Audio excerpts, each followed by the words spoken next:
Hi everyone, here's my next guide for Path of Exile 2. In this video, I want to show you a build for the Skeletal Storm Mage. As my base class, I chose the warrior with the Titan Ascendancy. I know it's a pretty crazy choice, but why Titan? This Ascendancy has a very powerful node called Hulking Form, which increases the effect of all my small nodes by 50%. For example, if a small node gives minions deal 15% increased damage, thanks to Hulking Form, this value increases to 22.5%. This works for all small nodes, and there are quite a few of them. As you can see in the video, minion damage is increased by about 50%. Unfortunately, starting as a warrior is quite tough. I went through the entire campaign using minions, from the first to the last act. It took me about 12 hours. After completing the second Ascendancy, the game became much easier.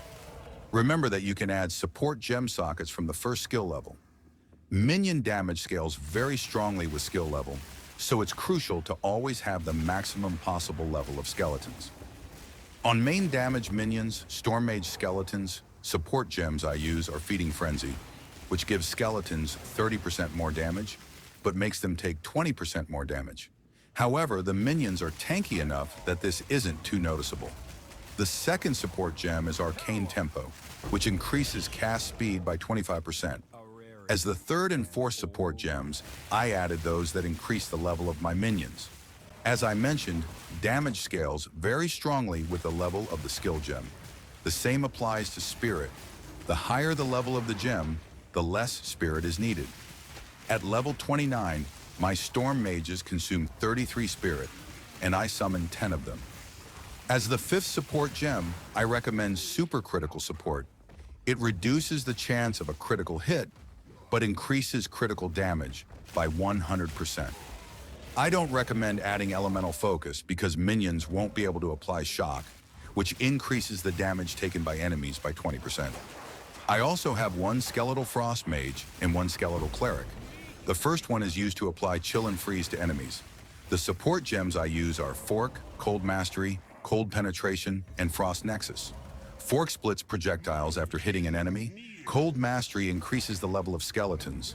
Cold Penetration bypasses some cold resistance. And Frost Nexus creates chilled ground when a skeleton freezes an enemy. You don't need more than 4 support gems. If you only have 3 slots, remove Cold Penetration. I use the Skeletal Cleric to heal my minions and to resurrect them when they die. The support gems are Meat Shield, which increases their life, and Ingenuity, which reduces the cooldown of healing and resurrection. Another gem is Pain Offering.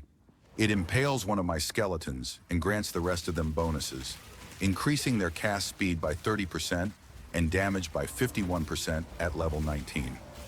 I added Ablation, which enhances the effect of the offering, and Persistence, which extends its duration.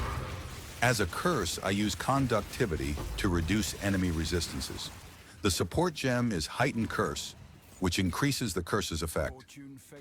The last but very important skill for tough enemies is Eye of Winter. I use it to apply critical weakness to hitted enemies, which increases the chance of a critical hit by 0.5% per stack, up to 20 stacks. As a support gem, I added Unleash, which allows casting 3 Eye of Winter spells simultaneously. Defense in this build is based on block and as much life as possible. You can switch to energy shield items, but then we can't utilize all the Ascendancy points. For mapping, 6 Ascendancy points are enough. The 6th point goes into Mysterious Lineage, which give 15% more maximum life. More is calculated from the final value. So with 4,000 life, the node adds 600 life. Armor currently doesn't work correctly, so it's not very significant. Passive block reduces damage to 0, but only from strike or projectile, meaning it doesn't block area attacks or spells. Anoint Deflection lets 10% of damage through while blocking, but increases the chance to block by 30%. The maximum block chance is 75%. In items, I looked for as much plus to level of all minion gems as possible.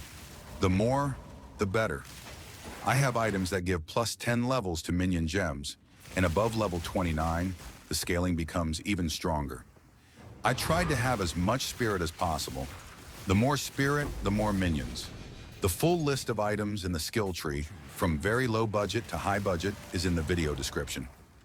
Currently, minion AI is at level 0. Sometimes they don't attack at all or get stuck in passages. They work best in open maps.